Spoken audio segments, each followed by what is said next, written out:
లేపాక్షి ఆలయం ఒక అద్భుతాల నిలయం. దాని గోడలు అనేక రహస్యాలను దాచుకున్నాయి. కొన్ని కథలు కేవలం గుసగుసలుగా మిగిలిపోయాయి. మరికొన్ని సత్యాలు ఇప్పటికీ అంతుచిక్కని ప్రశ్నలుగా నిలిచి ఉన్నాయి. ఈ ఆలయంలో ఒక ప్రత్యేక స్తంభముంది. అది గాలిలో వేలాడుతూ కనిపిస్తుంది. నేలను అస్సలు తాకదు. దాని కింద నుండి ఒక సన్నటి వస్త్రాన్ని సులభంగా లాగవచ్చు. మొత్తం మండపాన్ని అది ఎలా మోస్తుందో ఎవరికీ తెలియదు. ఇది కేవలం ఒక అద్భుతం మాత్రమే కాదు, ఒక అంతుచిక్కని ఇంజనీరింగ్ రహస్యం. గతంలో ఒక బ్రిటీష్ ఇంజనీర్ దీని రహస్యాన్ని తెలుసుకోవాలనుకున్నారట. ఆ స్తంభాన్ని కొద్దిగా కదిపినప్పుడు ఆలయ పైకప్పు కూడా కదిలిందట. అప్పటినుండి అది అలాగే వేలాడుతోంది. ఈ రహస్యం ఇప్పటికీ ఎవరికీ విడదీయరాని పజిల్లాగే ఉంది. నమస్కారం, స్లీప్ స్టోరీస్ తెలుగుకి స్వాగతం. మీరు ప్రపంచంలోని ఏ మూల నుండి వింటున్నారు? హైదరాబాద్ నుండి వింటున్నారా? విశాఖపట్నం నుండా? లేక బెంగళూరు నుండేనా? మీ ఊరు ఏదైనా సరే కింద కామెంట్స్లో తెలియజేయండి. మీ మాటలు మాకు మరింత స్ఫూర్తినిస్తాయి. ఈరోజు మనం లేపాక్షి ఆలయం గురించి తెలుసుకుందాం. ఈ ఆలయం దాచుకున్న రహస్యాలను నెమ్మదిగా విప్పిచూద్దాం. మన ప్రయాణంలో 4 విభాగాలుంటాయి. మొదటగా ఒక శిల్పి శిష్యుడి రోజువారీ జీవితాన్ని చూద్దాం. అక్కడ అసంపూర్తి కళ్యాణ మండపం రహస్యమేమిటో తెలుసుకుందాం. ఆ తర్వాత ఈ ఆలయాన్ని నిర్మించిన మహాదార్శనికుడు విరూపన్న జీవితాన్ని పరిశీలిద్దాం. ఆయన చూపిన భక్తి మార్గంలో నడుద్దాం. మూడో విభాగంలో లేపాక్షి ఆలయ శిల్పకళా వైభవాన్ని చూద్దాం. ఏకశిలా నంది అద్భుతాన్ని, కుడ్య చిత్రాల విశిష్టతను అర్థం చేసుకుందాం. చివరిగా లేపాక్షి అనే పేరు వెనుక ఉన్న కథలను విందాం. స్థానిక కథకులు చెప్పే ఆసక్తికర విషయాలను తెలుసుకుందాం. ఈ ప్రయాణం మిమ్మల్ని పురాతన కాలపు ప్రశాంతతలోకి తీసుకెళ్తుంది, నెమ్మదిగా నిద్రలోకి జారుకునేలా చేస్తుంది. ముందుగా 16వ శతాబ్దపు లేపాక్షిలోకి వెళ్దాం. విజయనగర శైలిని చెక్కే శిల్పి శిష్యుడిగా మీరు మారండి. అచ్యుతదేవరాయల కాలంలో ఆ ఆలయపు రోజువారీ జీవితాన్ని గమనించండి. ఉదయం పూట లేపాక్షిల ఆలయ గంటల సవ్వడితో మీరు మెల్లగా మేల్కొంటారు. ఆ మృదువైన ధ్వని మీ చెవుల్లో మారుమోగుతుంది. మీ మనసు ప్రశాంతంగా మారుతుంది. చల్లని గ్రానైట్ రాయిపై మీరు నెమ్మదిగా కూర్చుంటారు. ఆ చల్లదనం మీ శరీరాన్ని తాకుతుంది. మీ స్పర్శకు ఆ రాయి ఎంతో సుఖంగా ఉంటుంది. నెమ్మదిగా ఒక లోతైన శ్వాస తీసుకోండి. మీ భుజాలు విశ్రాంతిని పొందుతాయి. గురువు ఆదేశించిన ఒక బొమ్మను మీరు చేతిలోకి తీసుకుంటారు. చిన్న సుత్తి, ఉలితో పని ప్రారంభిస్తారు. సున్నితమైన చెక్కే ధ్వనులు పరిసరాలను నింపుతాయి. అవి ఒక లయను సృష్టిస్తాయి. ప్రతి ఉలి దెబ్బ ఒక కొత్త రూపాన్నిస్తుంది. రాతి నుండి ప్రాణం పుడుతున్నట్లు మీకు అనిపిస్తుంది. మీ పనిలో మీరు లీనమైపోతారు. ఆ క్షణంలో వేరే ఆలోచనలు ఉండవు. మీ చుట్టూ దుమ్ము, ధూళి తేలియాడుతుంది. చిన్న రాతి ముక్కలు నేలపై పడతాయి. వాటిని మీరు పరిశీలిస్తారు. ఆలయం లోపల తాజా సుగంధ ద్రవ్యాల వాసనలు పరిసరాల్లో తేలియాడుతాయి. పూల సువాసన, ధూపం సువాసన మీకు ఆహ్లాదాన్నిస్తాయి. గాలిలో ఒక పవిత్రమైన సువాసన వ్యాపిస్తుంది. ఉదయం సూర్యకిరణాలు ఆలయ మండపంపై పడతాయి. అవి మీ పనిని కూడా ప్రకాశవంతం చేస్తాయి. రాతి నుండి వచ్చే చిన్న ధూళికణాలు సూర్యకాంతిలో మెరుస్తాయి. వాటిని మీరు గమనిస్తారు. మీ కళ్ళు మెల్లగా ఆలయంలోని అసంపూర్ణ కళ్యాణ మండపం వైపు మళ్ళుతాయి. దాని పనులు మధ్యలోనే ఎందుకు ఆగిపోయాయో మీకు గుర్తొస్తుంది. ఆ రహస్యం ఎంతోమందికి తెలుసు, కాని దాని వెనుక ఉన్న బాధ ఎవరికీ తెలియదు. ఆ మండపం దక్షిణ గోడపై ఎర్రటి మరకలు కనిపిస్తాయి. అవి రక్తపు మరకలని చెబుతారు. కోశాధికారి విరూపన్న విషాదకథ మీ చెవుల్లో గుసగుసలాడుతుంది. తన కళ్లను తానే పొడుచుకుని ఆ గోడకు విసిరేశాడని అంటారు. ఆ భయంకరమైన త్యాగం గురించి మీరు తలుచుకుంటారు. అసంపూర్ణంగా ఉన్న ఆ మండపం నిశ్శబ్దంగా కనిపిస్తుంది. గతకాలపు కథలు మళ్ళీ మీ మనసులో మెదులుతాయి.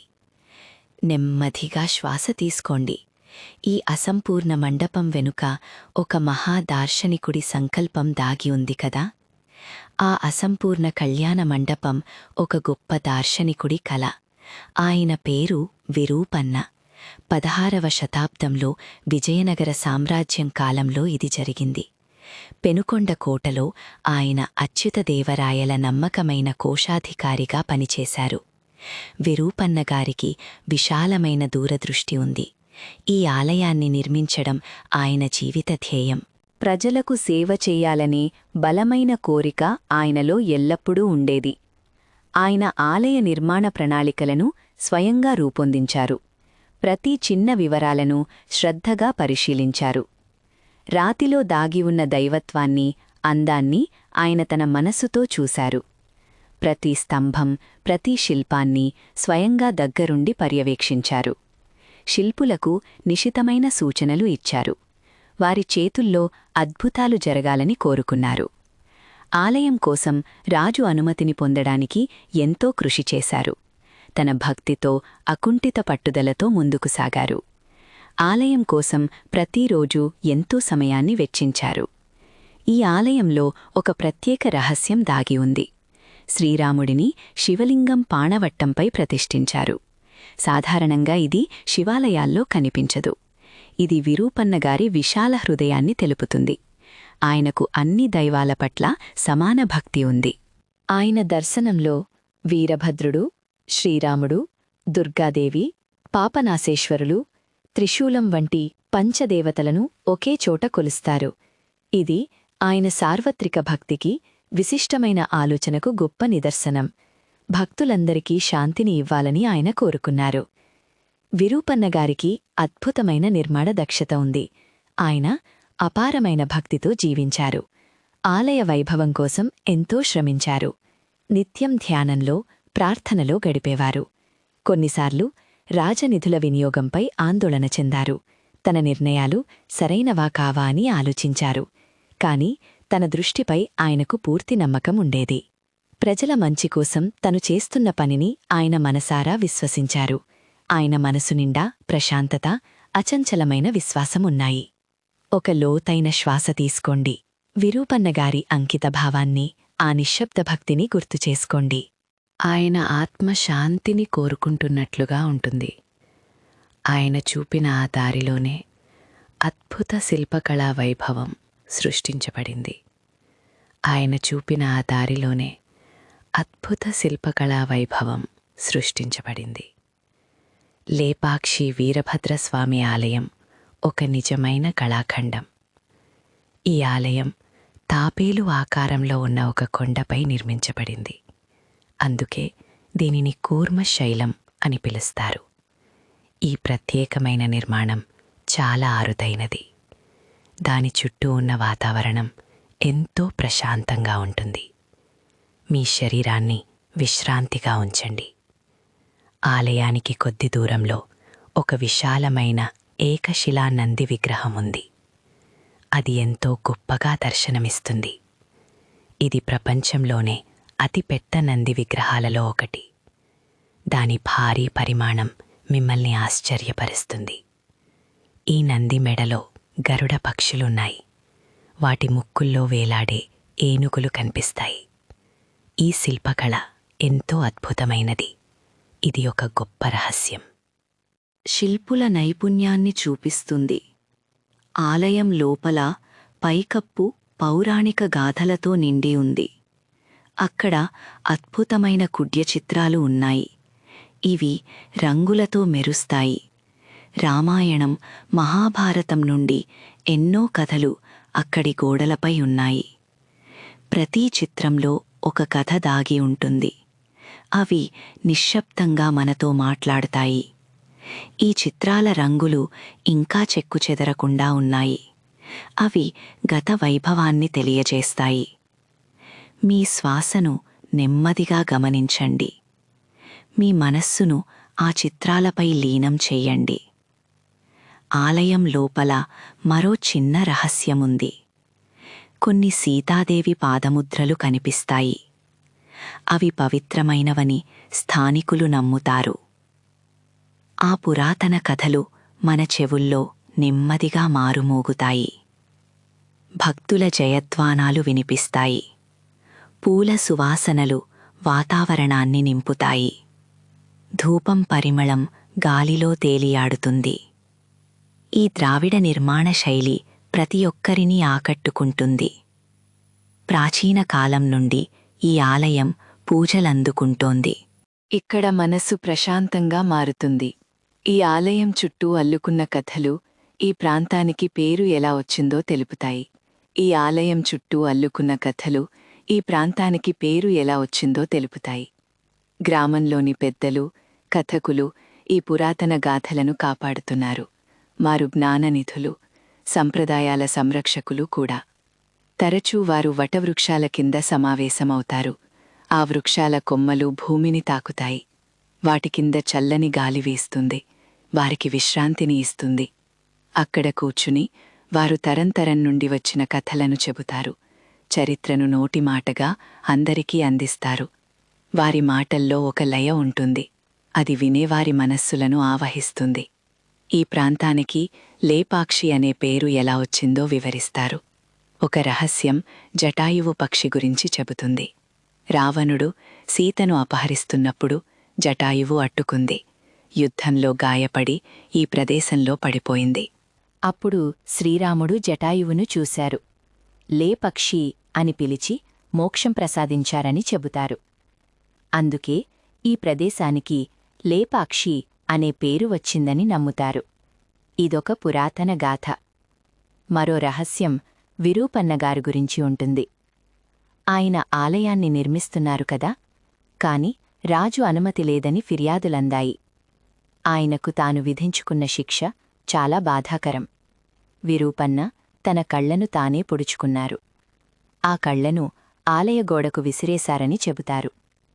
లోపాక్షి అంటే కళ్ళు లేనివాడు. ఆ పదం నుండే లేపాక్షి వచ్చిందని కొందరంటారు. ఈ రెండు కథలు కాలగతిలో కలిసిపోయాయి. ఆలయ విశేషాలను వారు సంతోషంగా వివరిస్తారు.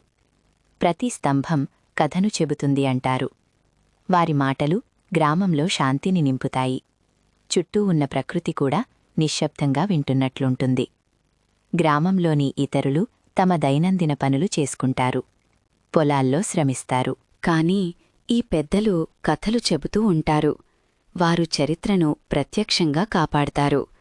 గతానికి, వర్తమానానికి వారే వారధి. వారి మాటలు భవిష్యత్ తరాలకు మార్గనిర్దేశం చేస్తాయి. అలసిన మనసులకు ఓదార్పునిస్తాయి.